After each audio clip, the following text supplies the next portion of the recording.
Surviving in the unforgiving and radioactive world of Stalker 2 isn't just about combat. It's about strategy, preparation, and quick thinking. Now, as a beginner, mastering all these survival tips can mean the difference between thriving in the zone or becoming its next victim. And once you set foot in the zone, all guardrails are off. And it's not just humans you'll need to look for. The environment itself can take you out pretty quickly. And on top of that, there's also mutants and zombies. Now let's go ahead and look at everything you need to know to help you survive in the zone. First up, we have some general tips. You need to understand your supplies. Not all medical items and consumables will serve the same purpose. Here's a quick breakdown. For any med kits that you find will heal up major wounds and restore health.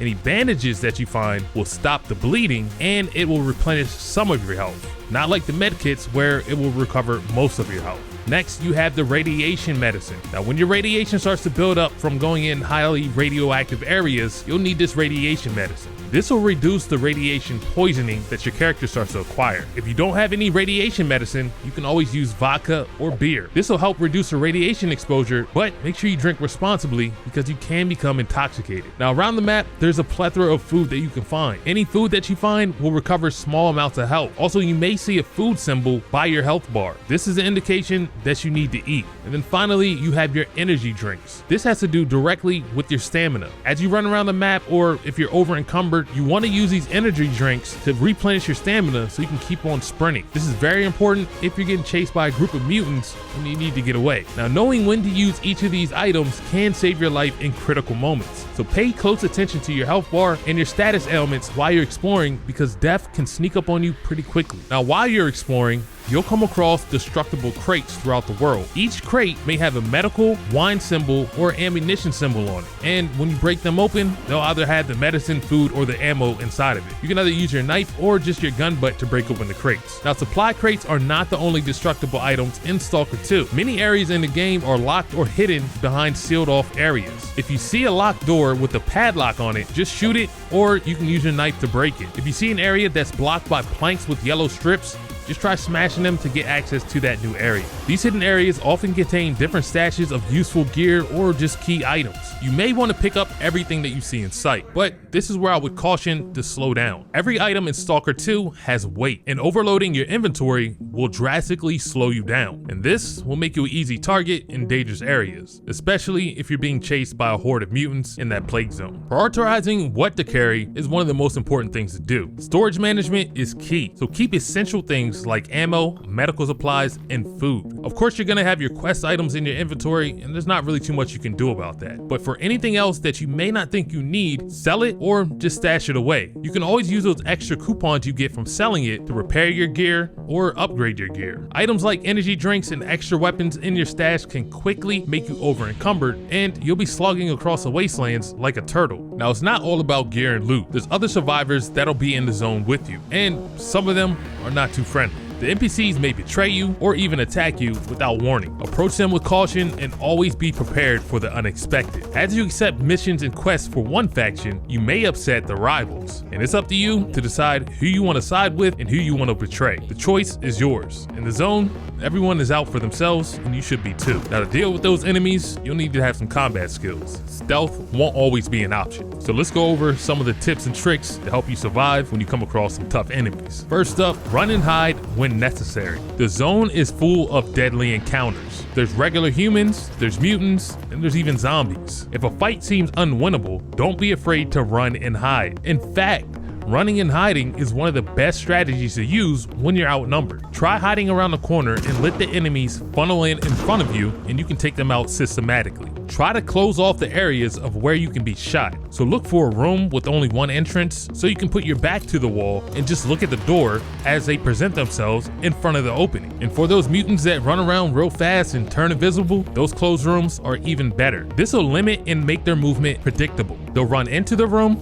do an attack, which gives you an opportunity to get a few rounds off, then they'll run outside of the room. Just keep your gun aimed at the door or directly behind you, because most likely they're gonna try to run into the room and jump behind you. If you're having trouble taking down some of these enemies, use the anomalies. The anomalies aren't just hazards, they can be your ally. Lure groups of enemies into these danger zones and let the environment do the work for you. Be careful though, because if you position yourself too close, they'll not only take out your enemies, but you'll join them as well. Now let's go on to your weapons and gear. Make sure that you always keep your gear repaired and upgraded. Weapons and armor degrade over time when you use them. The weapons that you pick up from dead enemies most likely will not be in premium condition, and you'll need to look for repair as soon as possible. Now if you continue to use the degraded weapons, you will run the risk of your gun jamming, and that happening in some of the worst opportune times may just end your game. Now visit technicians regularly to repair and upgrade your equipment in towns. Better gear means you'll be better prepared for the more challenging enemies and the extreme conditions that you'll come across in the zone. Conserve your ammo.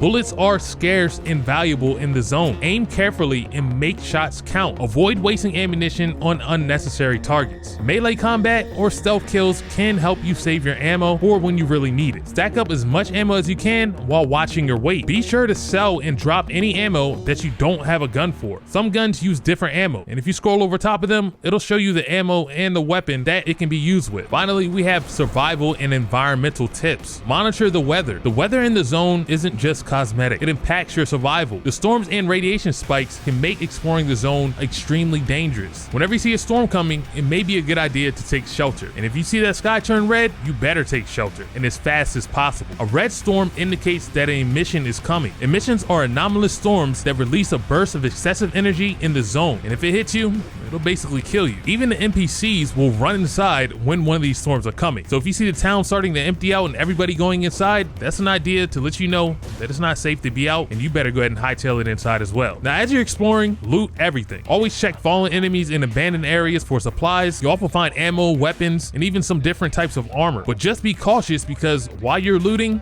some of those spots are really good for ambushes. Stalker 2 is a dark and gritty game, and your vision may not be the best in certain parts of the world. Let audio be your guide. The zone is alive with sound, and your survival often depends on listening closely. Listen to the audio cues like enemy movements, anomalies, and of course your Geiger counter, because those sounds can alert you to danger before they appear. And those anomalies, they'll definitely sneak up on you if you're just running blindly throughout the map. And since we're talking about anomalies, it's very important that you know your anomalies.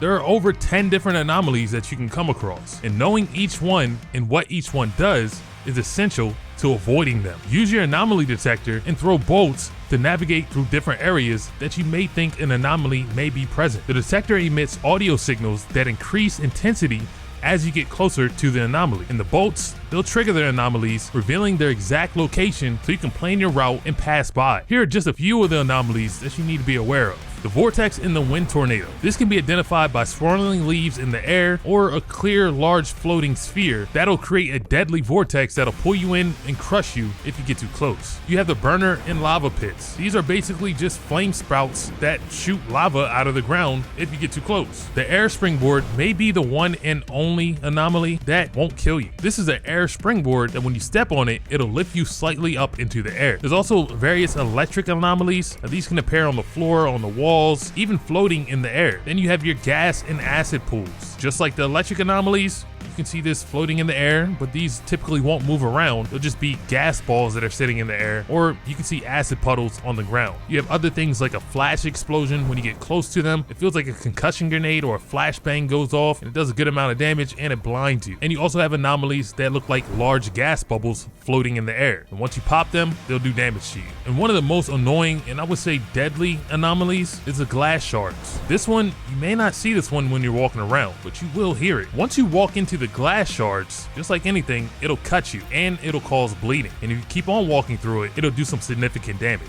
Try to avoid this at all costs. This can definitely mess you up when you're trying to run from some mutants and you don't see this in your path while you're running away and you run directly into it. It can just basically end your game extremely fast. Let me know down in the comments some things that you find useful to help you survive when you're exploring the zone. Hope you enjoyed this one and learned something new. I'll catch you in the next one.